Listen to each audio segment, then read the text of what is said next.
क्या आपके भट्ठे में ईंट बनने के बाद बार बार टूट रही है? अगर हाँ, तो हर बार इसका कारण सिर्फ फायरिंग नहीं होता। ईंट टूटने के पीछे मिट्टी की गुणवत्ता, मिट्टी की तैयारी, सुखाने, फायरिंग और हैंडलिंग जैसे कई कारण हो सकते हैं। आज हम ऐसे ही 5 सामान्य कारणों को आसान भाषा में समझेंगे। सबसे पहला कारण है मिट्टी की गुणवत्ता। ईंट की गुणवत्ता की शुरुआत मिट्टी से ही होती है। अगर मिट्टी में कठोर या अनचाहे कण है, मिट्टी एक जैसी नहीं है या उसकी कार्यक्षमता ठीक नहीं है, तो ईंट की बनावट प्रभावित हो सकती है। जब मिट्टी सही तरीके से काम नहीं करती, तो कच्ची ईंट की संरचना भी एक जैसी नहीं बन पाती। इसलिए अगर ईंट टूटने की समस्या आ रही है, तो सबसे पहले मिट्टी की गुणवत्ता को जांचना जरूरी है। दूसरा महत्वपूर्ण कारण है मिट्टी की तैयारी। सिर्फ अच्छी मिट्टी होना ही काफी नहीं है, उसकी तैयारी भी सही होनी चाहिए।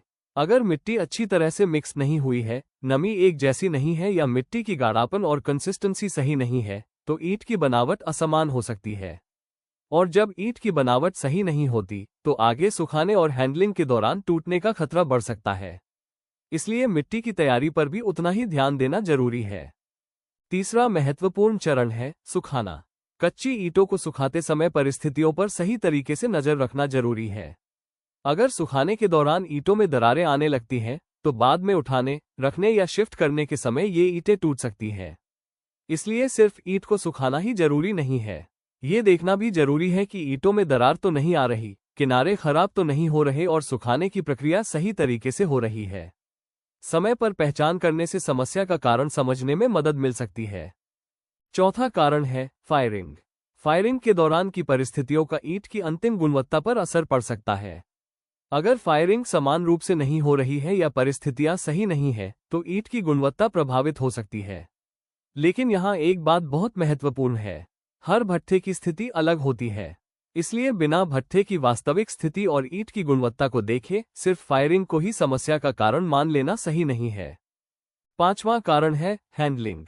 अगर ईंट पहले से कमजोर या थोड़ी क्षतिग्रस्त है, तो लोडिंग, अनलोडिंग या शिफ्टिंग के दौरान वह आसानी से टूट सकती है। कई बार समस्या ईंट की गुणवत्ता से जुड़ी होती है और कई बार हैंडलिंग के दौरान नुकसान और बढ़ जाता है। इसलिए टूटी हुई ईंट को देखकर यह समझना जरूरी है कि नुकसान आखिर किस चरण पर हो रहा है। अब सवाल है, ईंट टूटने से वास्तविक नुकसान क्या होता है? जब ईंटों का टूटना बढ़ता है, तो रिजेक्शन भी बढ़ सकता है। इसका मतलब है इस्तेमाल करने योग्य ईंटों की संख्या कम होना, और इससे उत्पादन में नुकसान हो सकता है। इसलिए ईंट टूटने की समस्या को छोटी समस्या समझकर नजरअंदाज नहीं करना चाहिए। सबसे पहले ये पता लगाना जरूरी है कि ईंट टूट आखिर किस वजह से रही है। अगर आपके भट्ठे में ईंट टूट रही है, तो तुरंत किसी एक कारण को जिम्मेदार न माने। सबसे पहले इन सभी चीजों को जांचें: मिट्टी की गुणवत्ता, मिट्टी की तैयारी, नमी, ईंट की बनावट, सुखाना, फायरिंग और हैंडलिंग। हर भट्ठे की स्थिति अलग होती है, इसलिए समस्या का वास्तविक कारण पहचानना सबसे जरूरी है। यही सही तरीके से समस्या को समझने की पहली सीढ़ी है। अगर आपके भट्ठे में मिट्टी की कार्यक्षमता और ईंट की गुणवत्ता से जुड़ी समस्या आ रही है, तो ब्रिक जोड़ एक समाधान हो सकता है।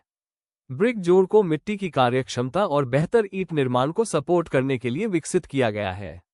लेकिन हर उत्पादन यूनिट की जरूरत अलग होती है, इसलिए उत्पाद की उपयुक्तता और इस्तेमाल की जानकारी के लिए हमारी टीम से बात करें। कमेंट करके बताइए, आपके भट्ठे में ईंट सबसे ज्यादा किस स्टेज पर टूटती है?